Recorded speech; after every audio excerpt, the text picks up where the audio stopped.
Halo semuanya, balik lagi bersama kami di materi transformasi geometri. Di video kali ini, kami akan membahas mengenai rotasi. Sebelumnya sudah dibahas mengenai refleksi dan translasi. Sekarang kita membahas tentang rotasi. Simak videonya baik-baik. Pada setiap materi memiliki tujuan pembelajarannya masing-masing. Pada materi rotasi, tujuan pembelajarannya yaitu yang pertama, memahami konsep dasar rotasi. Siswa diharapkan dapat memahami konsep dasar tentang rotasi termasuk definisi, sifat-sifat, dan contoh-contohnya dalam kehidupan sehari-hari. Yang kedua, mengerti rumus dan hukum rotasi.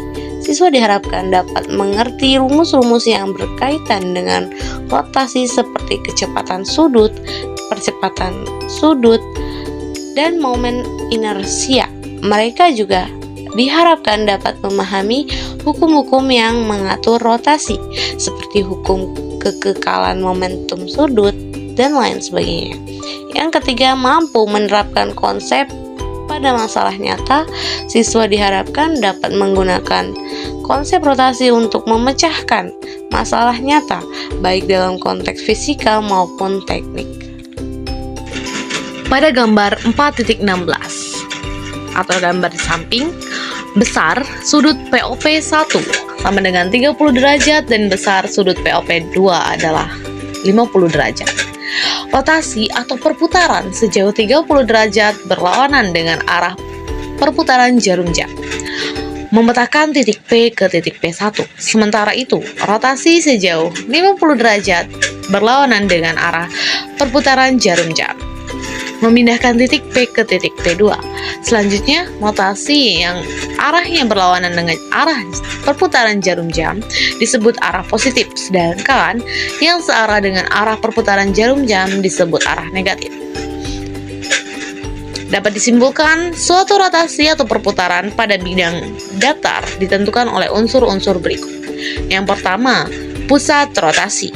Yang kedua, besar sudut atau jarak rotasi. Yang ketiga, arah rotasi, searah atau berlawanan arah dengan perputaran jarum jam. Jika berlawanan arah dengan arah perputaran jarum jam, maka sudutnya atau sudut putarnya positif. Tapi jika searah dengan arah perputaran jarum jam, maka sudut putarannya negatif. Pada rotasi atau perputaran ini, yaitu pada bidang kartesius. Yang pertama, pada rotasi 90 derajat. Perhatikan gambar di samping. Gambar 4.18 tersebut menunjukkan rotasi negatif 90 derajat dengan pusat rotasi O 0,0 yang memetakan titik C ke C aksen dengan titik D ke D aksen. Pada rotasi tersebut diperoleh hubungan berikut. Titik C 6,4 menempati C aksen 4, negatif 6. Titik D negatif 4, negatif 5 menempati D aksen negatif 5,4. Jadi PA, B menempati P aksen B, negatif A. A dan B pada titik P aksen bertukar tempat. A menjadi negatif A berlawanan untuk setiap rotasi negatif 90 derajat dengan pusat rotasi O 0,0. Maka PA, B sama dengan P aksen B, negatif A. Catatan, rotasi dengan pusat O 0,0 dan sudut putarnya P derajat dapat ditulis kurung kurawal O, P derajat buka tutup kurawal. Masih di rotasi 90 derajat. Perhatikan gambar berikut.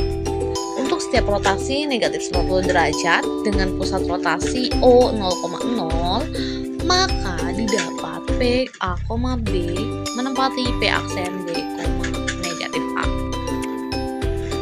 Selanjutnya ada rotasi 180 derajat. Perhatikan gambar di samping. Gambar tersebut menunjukkan rotasi 180 derajat dengan pusat rotasi pangkal koordinat. Pada rotasi tersebut diperoleh hubungan berikut. Titik M 5,3 menempati PM aksen -5, -3. Titik N 4,-5 menempati N aksen -4,5. Jadi P A, B menempati P aksen A, -A, B. A dan B pada titik P aksen tidak bertukar tempat. A maupun B menjadi berlawanan tanda. Untuk setiap rotasi 180 derajat dengan pusat rotasi O 0,0, maka P A, B menempati P aksen -A, -B. Catatan: untuk rotasi dengan sudut negatif 180 derajat akan diperoleh hasil yang sama dengan rotasi 180 derajat. Contoh soal. Tentukan bayangan titik P 12,-6 pada rotasi tersebut. A. Titiknya 0, rotasinya 90 derajat. B. Titiknya 0, rotasinya 180 derajat. Jawab. Rotasi O, 90 derajat artinya rotasi dengan pusat 0,0 dan sudut rotasi 90 derajat. PA, B menempati P aksennya -B, A. Maka P 12,-6 P aksen menempati P aksen negatif dikali -6,12. Maka P aksen adalah 6,12. Jadi bayangan titik P 12,-6 adalah P aksen 6,12. Yang B, rotasi 0,180 derajat. Artinya rotasi dengan pusat 0,0 dan sudut rotasi 180 derajat. PA, B menempati P aksen -A, -B. Jadi P 12,-6 menempati P aksen -12, dikali -6. Maka P aksennya adalah -12,6. Jadi bayangan titik P 12,-6 adalah P aksen -12,6. Nah, di sini contoh dari rotasi, di mana rotasi ini pada segitiga ABC yang dengan titik D, di mana titik segitiga ABC titik A ini ada di 3,2, titik B-nya 5,4 dan C-nya 7,1. Nah, di sini karena kita rotasi atau perputaran, hasil dari perputaran ini segitiga ini terhadap titik D itu yaitu ada di segitiga yang di bawahnya, yaitu titik A-nya ada 11,-6, 12,-2 C-nya dan B-nya 9,-4. Nah, apabila diputar maka akan berpindah titik rotasinya seperti itu. Pada materi rotasi ini sedikit simple, tetapi kalian harus tetap memperhatikan dan terus memahami video yang kami berikan.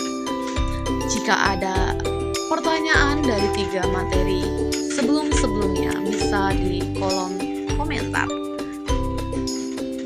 Di next video kita akan membahas materi terakhir, yaitu mengenai dilatasi. Tetap stay tune pada channel YouTube kami dan pada pembahasan transformasi geometri di video kami. Sampai jumpa. Bye bye.